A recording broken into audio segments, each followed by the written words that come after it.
আজ বুদ্ধ পূর্ণিমা। বৌদ্ধ ধর্মাবলম্বীদের সবচেয়ে বড় ধর্মীয় উৎসব।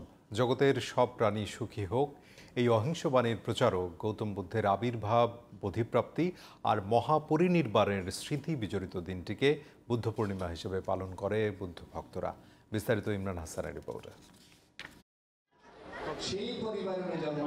গৌতম বুদ্ধ যে অহিংসা ও শান্তির বাণী প্রচার করে গেছেন তা অন্তরে ধারণ করে উদযাপিত হচ্ছে বৌদ্ধ ধর্মাবলম্বীদের প্রধান ধর্মীয় উৎসব শুভ বুদ্ধ পূর্ণিমা। বৌদ্ধ ধর্মের অনুসারীরা এই পূর্ণিমা তিথিতে স্নান করে সূচি বস্ত্র ধারণ করেন। মন্দিরে মন্দিরে চলে বুদ্ধের বন্দনা। পঞ্চশীল, অষ্টশীল, সূত্রপাঠ, সূত্র শ্রবণ ও সমবেত প্রার্থনায় স্মরণ করা হয় বৌদ্ধ ধর্মের প্রবর্তককে।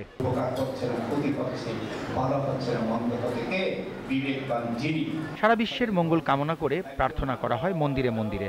আজকে দিনে আমরা গৌতম বুদ্ধের কাছে চাই যে আমরা সকলের জাতি, সকল প্রাণীর যেন মঙ্গল হয়। আজকে আমাদের জন্য, বৌদ্ধদের জন্য একটা পবিত্র দিন। আমাদের পৃথিবীটা সুস্থ সুন্দর হোক, আমাদের সকল জীব সুখী হোক, সকল প্রাণী সুখী হোক। সিদ্ধার্থের বন্ধুত্ব লাভের মধ্য দিয়েই বুদ্ধ ধর্ম প্রবর্তিত হয়।